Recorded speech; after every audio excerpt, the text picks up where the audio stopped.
पहाटेची वेळ. रुक्मिणी दळायला बसली. मिळालेली भिक्षा तिनं सुपात घेतली आणि जात्यावर बसली. निवृत्ती उठून इंद्रायणीवर गेला. सोपानाने मुक्ता अजून उठली नव्हती. आईनं दळण काढलं. तशी ज्ञानदेवानं आईच्या मांडीवर डोकं टेकवलं. आई दळत होती आणि दळताना ओव्या म्हणत होती. ज्ञानदेव त्या ओव्या ऐकत होता. आईच्या मांडीवर झोके घेत होता. जागा होता, पण डोळे मिटून ओव्या ऐकत होता. दळता दळता ओवी मी ग गाते, काम करता करता माझ्या हरीला स्मरते. दळता दळता वैरते मी घास, हरी हृदयी बैसुनी घेई श्वास उच्छवास. दळण बाई दळण होत देह बुद्धीचं पीठ, उरली केवळ दीठ हरी तुझ्या पायी. रुक्मिणी पिंपळाच्या पारावर आली. ती आली की बायका भराभर दूर व्हायच्या. कुणी एखादी म्हणे, शिवशील ग, थांब थोडी, दूर उभी राहा जरा, सावली पडेल तुझ्या अंगावर आणि मग पुन्हा आंघोळ करावी लागेल. रुक्मिणीनं पिंपळावर यायची वेळच बदलून टाकली होती. तरी पण एक दिवस तिनं कडेवर छोट्या मुक्ताईला घेतलं होतं. सोपाना पिंपळाच्या पारावर दगडावर बसला होता आणि छोटा ज्ञानदेव आईच्या मागोमाग फिरून तोही प्रदक्षिणा घालीत होता. रुक्मिणी प्रदक्षिणा घालीत होती आणि तिची सावली पाराखाली पडत होती. तीही फिरत होती. काही बायका कळशा कडेवर घेऊन डोईवरचे हंडे सांभाळीत घराकडे परतल्या होत्या. पाराखालून त्यांची पायवाट होती. त्या पायवाटेवरून जायला आणि रुक्मिणीची फिरती सावली त्यांच्या अंगावरून जायला एक गाठ पडली. झालं, त्यांनी तोंड सुरू केलं. हातवारे करीत साऱ्या एका वेळी कचाकचा बोलू लागल्या. साऱ्याच एकदम बोलत होत्या. यामुळं कावळ्यांच्या कलकलाटासारखं त्याला स्वरूप आलं होतं. रुक्मिणी क्षणभर थांबली. तिनं हात जोडून त्यांना नम्रतेने नमस्कार केला आणि तिनं आपल्या प्रदक्षिणा पुन्हा सुरू केल्या. तेव्हा त्यातली एक बोलली, मेली, भांडत सुद्धा नाही, शांतपणानं ऐकून घेते. चला ग, पुन्हा घाटावर सचैल स्नान केलं पाहिजे. अभद्र मेली, आमचे हे तर म्हणतात यांचं लांबून दर्शन घडलं तरी आंघोळ करायला हवी. हो का ग आई? ज्ञानदेवानं विचारलं. रुक्मिणीने मान डोलावली. एवढ्यात विसोबा आणि काही प्रतिष्ठित ब्राह्मण घाटावरून स्नान करून आले. त्यांच्या हातात तांब्या आणि पळी पंचपात्र होती. तोंडानं ते काही मंत्र पुटपुटत होते. तिथं बायकांचा घोळका पाहिला तसे ते सारे थांबले. त्यांनी मंत्र पुटपुटतच खुणेनं काय झालं म्हणून विचारलं आणि त्यांनी सगळ्यांनी मिळून सांगितलं, शास्त्री बुवा, या रुक्मिणीची सावली हिच्या अंगावर पडली. आता म्हणजे आम्हा सर्वांनाच विटाळ झाला. सच्चल स्नान करायला हवं. रुक्मिणी प्रदक्षिणा आटोपून पाराच्या पायरीवर बसली. ज्ञानदेव तिच्या पायाशी बसला होता. विसोबा कडाडले, उठ कार्ट्या, मध्ये काय बसलास? शिवशील मला, आणि तू ग म्हशे, पुन्हा इथं येऊ नकोस. पिंपळात देव असतो, तुझा विटाळ नको त्याला. काय? ज्ञानदेव निष्पापपणानं म्हणाले, हो का ग आई? रुक्मिणीनं पुन्हा हो असं म्हटलं. साऱ्या गावानं आपल्याला वाळीत टाकलं आहे. वाळीत टाकलं म्हणजे काय ग आई? ज्ञानदेवांनी विचारलं. विसोबा बोलले, सांगा सांगा, आपलं पाप आपल्या तोंडानं. रुक्मिणी काहीच बोलली नाही. तेव्हा विसोबा कडाडले, आई कार्ट्या, पण तुला काय कळतंय? तुझ्या बापानं संन्यास घेतला होता, आता पुन्हा संसार करतोय. कार्ट्या, हे सारं पाप आहे. तुम्ही आता ब्राह्मण नाही, पतित आहात, पतित. म्हणून तुम्ही देवाच्या जवळ जायचं नाही, देवाला शिवायचं नाही. हो का ग आई? मग मी काय खोटं सांगतो का? खोटं नाही सांगत, पण चुकीचं सांगत आहात. ज्ञानदेव एखादी गोष्ट समजावून सांगावी तशा भाषेत बोलला. चुकीचं? मी चुकीचं सांगतो? मी शास्त्री आहे, शास्त्री. तुला काय कळतं त्यातलं? शास्त्री बुवा चिडले. एव्हाना त्या पिंपळाच्या पारावर स्त्री पुरुषांची ही गर्दी झाली होती. पिंपळाच्या पारावर रुक्मिणी बसलेली. एका पायरीवर ज्ञानदेव. प्रथमतः भांडायला जमलेल्या बायका नंतर झाले काय हे पाहायला जमलेले स्त्री पुरुष, त्यात आळंदीचे बडे प्रस्थ विसोबा. ज्ञानदेव अगदी शांतपणे म्हणाले, शास्त्रीबुवा, परवा आई स्वयंपाक करत होती. आईच्या स्वयंपाकाला आम्ही काटक्या गोळा केल्या होत्या. मला कशाला सांगतोस कार्ट्या? चुलीत घाल तुझ्या त्या काटक्या, विसोबा कडाडले. हो ना, त्या काटक्या आईनं चुलीतच घातल्या, ज्ञानदेव म्हणाले. पण मी आणल्या होत्या आंब्याच्या, सोपानानं जांभळीच्या आणि निवृत्तीदादानं बाभळीच्या, आणि तिन्ही साऱ्या एकाच वेळी चुलीत कोंबल्या की हो. मी म्हटलं, अगं आई, हे काय करतेस तू? आंबा आणि बाभळ एकत्र? तर आईने म्हटलं, अरे, अग्नीचा स्पर्श झाला की काही वेगळं राहत नाही. अग्नी सारे भेद मिटवून टाकतो. शास्त्रीबुवा, खरं आहे का हे? त्याचा इथे काय संबंध? शास्त्रीबुवा म्हणाले. नंतर लोकांकडे वळून म्हणाले, काय बावळट हे कार्ट. मी सांगतोय तुम्ही पतीत आहात, इथं येऊ नका, तर हा पोरटा आईनं स्वयंपाक कसा केलाय हे मला सांगतोय. सारे हसले. तसं नाही शास्त्रीबुवा, अग्नीत लाकडाचे सारे भेद मिटतात. अग्नी हा देव आहे, तसाच देव हा अग्नी आहे. देवाच्या भक्तीचा स्पर्श झाला की माणसातले भेद मिटून जातात. मग ब्राह्मण काय आणि पतित काय सारखेच, हो की नाही? हो का? पाप करायचं ते करायचं आणि वरती सारवासारवी. मी कडकडीत 16 ब्राह्मण आणि तुझा पतित बाप सारखेच आहेत काय? रुक्मिणी मध्येच म्हणाली, चल ज्ञानदेव, मोठ्या माणसांच्या तोंडाला तोंड देऊ नये, कशाला उगाच वाद. असं म्हणून रुक्मिणीनं ज्ञानदेवाचं बोट धरलं, सोपानाला उचलून कडेवर घेतलं आणि गर्दीतून तशीच निघाली. लोक भराभरा दूर झाले. तरी ज्ञानदेव आईकडे पाहत म्हणाला, अगं आई, मी भांडत नाही. हे शास्त्रीबुवा लोकांना काय वाटेल ते सांगतायत. गीता यांनी वाचली नाही किंवा विसरले तरी असतील. यावर विसोबा मोठ्याने हसले. दात विचकीत वेडावत म्हणे, मी गीता वाचली नाही. गीतेवर आम्ही प्रवचन करतो. त्यावर छोटा ज्ञानदेव बोलला, मग शास्त्रीबुवा, गीतेत म्हटलं आहे ना, अपि चेत सदुराचारो भजते माम अनन्यभाग साधुरेवस्य मंतव्य. हो की नाही? महत्वाची आहे भक्ती. भगवत स्पर्श झाला तोच साधू. भक्तिहीन विद्वानच खरा पतित. विसोबा संतापले, खूप खूप संतापले. अंगावर 4 वेळा धावून गेले. धोत्रीत ठेवीन असे हात उगारून म्हणाले. पण त्यांना ज्ञानदेवांना शिवण्याची हिंमत झाली नाही. कुठलं पाप आम्ही केलं कुणास ठाऊक. ह्या पतिताचं दर्शन घडलं. यांच्याशी बोलावं लागतंय.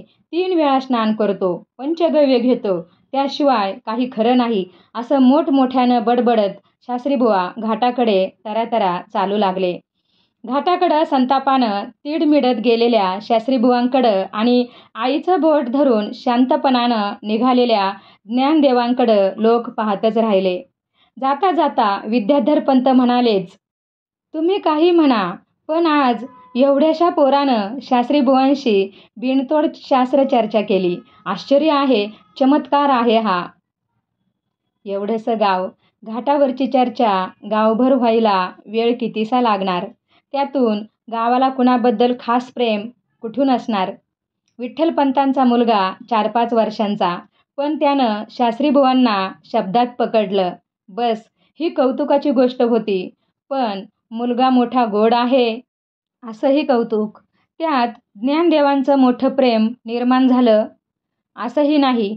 गावाला काही करमणुकीला, चर्चेला किंवा दुपारी ओटीवर बसून पानासोबत चावायला चघळायला एखादा विषय लागतो. हा विषय छान मिळाला इतकंच. पण इकडे मात्र विसोबा अस्वस्थ झाले होते. त्यांना कुठून कुठून कुणकुण लागली. लोक प्रगट जरी नाही तरी खाजगीरित्या बोलत होते, विठ्ठलपंत विद्वानच, गावाबाहेर काढलं म्हणून काय झालं. विद्वान तो विद्वानच, काशीला अध्ययन केलंय. पंडितांच्या घरचे पोपटही शास्त्रचर्चा करतात, त्याचा प्रत्यय आला. हे ऐकलं की शास्त्रीबुवांचा जळफळाट होई. त्यांना वाटे, विठ्ठलपंतांची ही स्तुती म्हणजे आपली निंदा आहे. पंडित म्हणून लोकांनी केवळ माझ्याकडे बोट दाखवायला हवं. हा विठ्ठल माझ्यापुढं केवळ पालापाचोळा ठरला पाहिजे. आहेच तो, पण लोक त्याचं कौतुक करतात. या विचारांनी त्याचं मन आणखीच धुमसू लागलं. पण छोट्याशा ज्ञानदेवाला याची काय कल्पना. एक दिवस भिक्षा मागायला आईनं ज्ञानदेवाला पाठवलं. ज्ञानदेव तो पारावरचा प्रसंग केव्हाच विसरून गेला होता. तो भिक्षा मागत मागत आला आणि सहजच विसोबांच्या दाराशी थांबला आणि त्यानं कोवळ्याशा मधुर आवाजात पुकारा केला, आई, काही भिक्षा घाला. आपल्या दाराशी ज्ञानदेवाला पाहताच विसोबा भडकले. कार्ट्या, माझ्या दाराशी, या विसोबाच्या दाराशी भिक्षा मागतोस? शरम नाही का वाटत? असं म्हणत ते ओटीवरून अंगणात येऊन पोचले. आणि काय रे पोरट्या, तुला काय सांगितलं होतं? तुम्ही पतित आहात, धर्मभ्रष्ट आहात, तुमचा विटाळ कालवू नये म्हणून धर्ममार्तंडांनी तुम्हाला वाळीत टाकले, तर तू माझ्या अंगणात येऊन उभा राहिलास, माझं अंगण विटाळलंस. हे सारं रामायण विसोबांच्या अंगणात घडत होतं. घराचं अंगण आणि अंगणाला लागून रस्ता होता, तेव्हा येणारे जाणारे थबकलेच. विसोबांच्या समोर विद्याधर पंतांचं घर, तेही त्यांच्या अंगणात आले. विसोबा त्यांना उद्देशून म्हणाले, पाहिलत का पंत, हा चांडाळ माझ्या अंगणात येऊन उभा राहिला. याला त्या तिथं रस्त्यावर उभं राहता नाही आलं? माजले आहेत. माजले? गावानं वाईट टाकले, पण दया येते ना. भीक लोटताना याच्या झोळीत घ्या आता. आम्हाला उद्योगच झाला हा. यांना भीक घाला आणि वरती अंगण विटाळलं म्हणून गोमूत्र शिंपडा. ज्ञानदेव, तू अंगणात का गेलास? रस्त्यावरनं नाही का भिक्षा मागता येत? विद्याधर पंतांनी म्हटलं. ज्ञानदेवानं त्यांच्याकडे पाहिलं. दोन्ही हात जोडून वाकून नमस्कार केला. नम्रतेनं आणि मधुरतेनं म्हटलं, माझी चूक झाली भूदेव, क्षमा असावी. हे बघ, आम्ही तुम्हाला भिक्षा घालतो, पण तुम्ही मात्र आपला कुणाला त्रास होऊ नये इतकी साधी गोष्ट पाळत नाही. ज्ञानदेव अंगणातून बाहेर आला, रस्त्यावर उभा राहिला, पुन्हा हात जोडून म्हणाला, आपणासारख्यांना त्रास व्हावा असं चुकूनही मनात येत नाही. मी आपली आज्ञा अवश्य पाळेन, पण धर्मकल्पनेच्या विचित्र समजुतीनं आपण हा त्रागा आणि त्रास करून घेता असं नाही का आपणाला वाटत? बघा बघा पंत, आपणाला शहाणपणा शिकवतो आहे. ओठ पिळले तर दूध निघेल, पण तुम्हा आम्हाला धर्म शिकवतोय. विसोबा गरजले. रागावू नका भूदेव, आपणाला मी काय शिकवणार? माझा तो अधिकार नाही. मी आपलं लेकरूच शोभेन. पण म्हणूनच मनात आलं, आपणच धर्माचा विचार नीट केला तर आपलं हे दुःख, आपला हा संताप कमी होईल. आपणासारख्या वडीलधाऱ्या माणसांनी थोडा विवेक करावा असं मला वाटतं. पोरट्या, कोणाशी बोलतो आहेस? शुद्धीवर आहेस का? पंथ म्हणजे दशग्रंथी ब्राह्मण आणि त्यांना तुझ्यासारख्या शेंबड्या पोरानं शिकवावं? विसोबा संतापून बोलले. शास्त्री बुवा, त्यांना मी काय धर्मज्ञान देणार? त्यांना मी धर्मविवेक करायला सांगतो आहे. पंत, विनम्रपणाने मी विचारतो, अंगणातून मी रस्त्यावर आलो, आता अंगण विटाळणार नाही का? म्हणजे अंगण रस्त्याला भिडलेलं आहे. शिवाय मी इथं भूमीवर उभा आहे, आपणही त्याच भूमीवर उभे आहात. मग आपणाला माझा विटाळ होत नाही का? तुला काय म्हणायचं आहे? अंगणात उभं राहिलो काय आणि रस्त्यावर उभं राहिलो काय एकच. याच भूमीवर तुमचं घर आहे, आमची झोपडी आहे. मग आमचा स्पर्श का टाळता? तुम्ही किती वेळ गोमूत्र शिंपडणार आहात? माझं म्हणणं खोटं आहे का पंत? म्हणून भूमीला विटाळ नाही, ती कोणाच्याही स्पर्शानं अपवित्र कशी होईल? भूमीप्रमाणेच पाणीही ते सर्वांना पवित्र करतं. स्नान झालं की आपण पवित्र होतो. मग पाण्याला आपण काय पवित्र करणार? उद्या तुम्ही गंगेलाही स्नान घालायला निघाल. अग्नी आणि वायू हे पवित्रच. माझ्या अंगावरचा वायू आपणाला स्पर्श करतो आहे, मग याचाही विटाळ होत नाही का? म्हणून म्हणतो धर्मविवेक करावा, म्हणजे आपण असं विनाकारण संतापणार नाही. तुझं म्हणणं अगदी योग्य आहे ज्ञानदेव. विद्याधर पंत म्हणाले, तुझ्या बोलण्यात तथ्य आहे. आमचाच विवेक सुटला होता. झालं हे ऐकलं मात्र आणि विसोबांचा तिळपापड झाला. अहो पंत, काय बोलताय काय? तुम्ही दशग्रंथी ब्राह्मण आणि हा चांडाळ तुम्हाला शिकवतो आणि तुम्ही त्याचं म्हणणं योग्य आहे असं खुशाल म्हणता? शास्त्रीबुवा बालादपि सुभाषितम ग्राह्यम. ज्ञानदेव लहान असेल पण आम्हाला एकच कळतं, ज्ञान वयावर आणि लिंगावर अवलंबून नसतं. यानंतर विसोबा आणि विद्याधरपंत आपल्या अंगणातून कडाक्याचा वाद करीत राहिले. काही गावकऱ्यांनी त्यात भाग घेतला. शेवटी त्या वादाचं रूपांतर भांडणात झालं. दोघेही पंडित दमले पण कंटाळले नाहीत. ज्ञानदेव मात्र कंटाळला आणि आपल्या झोपडीकडे वळला. ज्ञानदेव घरी आला. थोडीफार मिळालेली भिक्षा त्यानं आईजवळ दिली. हातपाय धुतले आणि तो वडिलांजवळ आला. त्यानं आळंदीत घडलेलं सारं इत्थंभूत वृत्त वडिलांना सांगितलं. कोण काय म्हणालं ते सांगितलं, आपण काय म्हटलं तेही सांगितलं आणि शेवटी विद्याधरपंत आणि विसोबा यांचं भांडण कसं जुंपलं तेही सांगितलं. विठ्ठलपंतांनी सारं शांतपणानं ऐकून घेतलं. मग त्यांनी म्हटलं, ज्ञानदेव, मला काही सांगायला हवं. जा, निवृत्ती, सोपान आणि मुक्ता यांना घेऊन ये. ज्ञानदेवानं सर्वांना बोलावलं. मुक्ता मांडीवर येऊन बसली. विठ्ठलपंतांनी सोपानच्या पाठीवरून हात फिरवला. ज्ञानदेवाच्या गालाला कुरवाळलं. निवृत्तीच्या डोक्यावरून हात फिरवला आणि म्हटलं, बाळांनो, तुम्हाला मी काय म्हणतो ते नक्की कळेल म्हणून सांगतो. वादानं काही साधत नाही. माणसाची मनं आणि मतं तशी बदलत नसतात. कुणाच्या मनावर आघात करून विचार बदलत नाहीत. विचारही खोल रुतलेले असतात. ते हळुवारपणानं, हलक्या हातानं, प्रेमाची फुंकर घालतच काढावे लागतात. धर्म धारयते प्रजा. धर्मानं समाजाची धारणा झाली पाहिजे. समाजात भांडणं वाढली तर आपण धर्म काय दिला? तेव्हा सारे मतभेद, सारी विरोधी मतं आपण समजावून घ्यावी, पचवावी आणि खंडनमंडनाचा अभिनिवेश सोडून असं काही आपण तत्त्वज्ञान सांगावं की ते सर्वांचा समावेशही करील आणि सर्वांच्यापेक्षा वीतभर तरी उंच असेल. ज्ञानदेवाच्या बोलण्यानं आळंदीत भांडण झालं. 2 तट पडले. असं नको व्हायला. आपल्याला जोडायचं आहे, तोडायचं नाही. किंबहुना ब्राह्मणापासून शूद्रापर्यंत सारा समाज आपणाला एका सूत्रात ओवता आला पाहिजे. धर्माचा खरा अर्थ हा आहे. बस, माझं सांगणं संपलं. जा आता खेळा. आळंदीत विद्याधरपंत आणि विसोबा यांचे 2 तट पडले. विठ्ठलपंतांना याचा आपल्यावर काय परिणाम होईल याची कल्पना आली. थोड्याच दिवसात त्यांना प्रत्ययही आला. आळंदीत भिक्षा मिळेना. त्यांना घाटावर पाणी मिळेना. आळंदीतील रस्तेही आता त्यांना बंद झाले.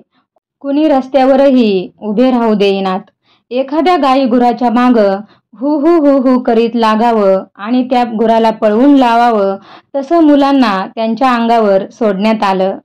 विठ्ठलपंत समजले, आळंदीतलं वातावरण थोडं निवळायला हवं असेल तर आपण गाव सोडायला हवं, निदान काही दिवसांकरिता, म्हणजे थोडा विसर पडेल. यावर उपाय म्हणजे तीर्थयात्रेला जाणं.